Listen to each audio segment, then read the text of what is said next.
Chapter 20 The Imperial East. Emperor Qianlong's Library.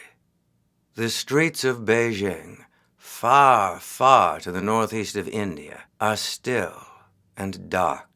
The inn fires are banked for the night. Travelers sleep motionless in their rooms. The Forbidden Palace, the walled and secret city within a city where the emperor and his royal family live, is blanketed with quiet.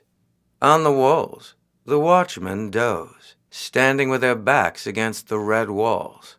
But deep inside the Forbidden Palace, the emperor's windows glow with lamplight. Qianlong, the fourth Manchu emperor of China, is bent over his desk, a brush in hand and a scroll in front of him. Carefully, he inks the brush and strokes down, sideways, and over. Another Chinese character has been added to his poem. Qianlong leans back and gazes at the painting that hangs on the wall across from him.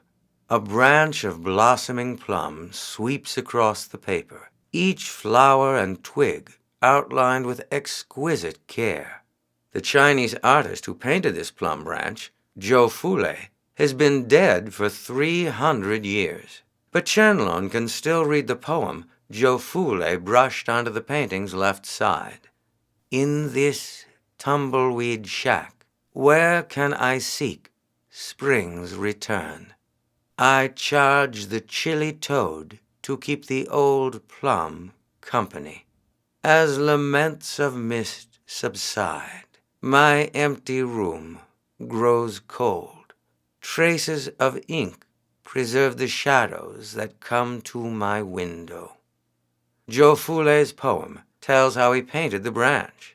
As he sat in his bare room, the moon, a mysterious bright place where a magical toad was thought to live, cast the shadow of a plum branch against the paper windows.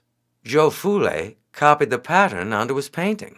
The emperor is composing 4 more lines to round out the old artist's poem. He stares back at his paper, at the line he has just finished. In a single breath, the springtime goes, but must return. He bends back over the paper and adds, "But who has conveyed these tidings to the chilly plum?" He smiles, pleased with his poem. When I finish this poem, he thinks to himself, I'll copy my own lines onto the right-hand side of Zhou Fule's painting. His lines and mine will live forever. Qianlong, emperor and poet, is the grandson of the great Manchu emperor, Kanshi. He has already governed his grandfather's empire for years. In the decaying Ottoman Empire, the Tulip King has already fallen. Muhammad Shah still sits on his shabby throne, watching the power of the English in India grow. But China is stronger and richer than ever. Chinese soldiers watch for rebellion, ready to crush resistance. Painters and poets flourish under the benevolent guidance of the court. Chinese porcelain, painted in rich glazes of copper red, green, and rose, is prized all over the world. Qianlong rises and walks to the window. He gazes out over the dark gardens and halls of the Forbidden City, past the walls that protect the palace, out toward the dark rooftops and streets of Beijing. This city, on the northeast edge of the Chinese Empire, is the largest city in the world. Over 1 million people live in Beijing. Qianlong's empire stretches from the border of Russia down to the Himalayan mountains that separate China from India. Qianlong wants the whole world to know the greatness of China. And although the countries all around can see China's huge size and marvel at the millions of people who live within its borders, the emperor knows that China's greatest accomplishment, its books of poems and philosophy, its novels and histories, are still scattered throughout this vast country, hidden away in libraries. In 1772, After he had been on the throne for over 30 years, Qianlong decided to gather all of China's greatest literature together in one enormous collection. He appointed 2 scholars to head up this task. They hired dozens more.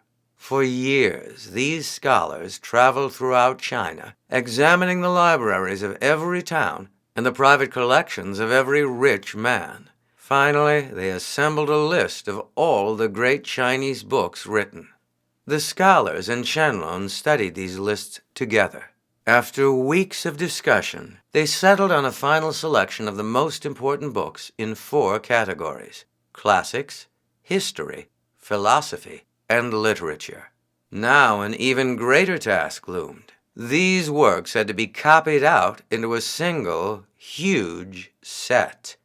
Copying out Chinese books was more complicated than copying English books. The English alphabet has 26 letters, and with those letters you can form every word in English. But Chinese has symbols for different sounds and words. A Chinese dictionary published in the days of Qianlong listed over 40,000 of these symbols. A Chinese artist had to master 11 distinctive brush strokes in order to form these characters properly. Beautiful calligraphy was considered so difficult that no foreigner could ever master it. Artists began to copy out the collected works. The set of books turned out to have 36,275 volumes, and Qianlong wanted 7 copies of the set. That meant calligraphers would have to write out 250,000 volumes total. 10 years after the search for books began, the first copy of the series was finally completed. It was given the Chinese name Suku Chuanshu, which means the complete library in the 4 branches of literature.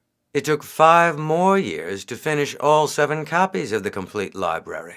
4 copies were placed in the 4 imperial palaces. The last 3 were put in libraries where scholars could study them. But even while scholars were saving all of these books, preserving them for centuries to come, Qianlong ordered other books destroyed. He knew that many Chinese still resented the rule of the Manchu, who had come down from the north so many years ago and claimed the Chinese throne. So the scholars who made lists of China's great books were also given the job of looking for any books which made unflattering remarks about the Manchu dynasty. They made lists of these books and brought them to the emperor. Qianlong wanted these books destroyed. For the next 14 years, he sent command after command to governors in every province of China, ordering them to check and recheck every library for these banned books and to burn every copy found. The Emperor of China loved books, but he loved his power even more.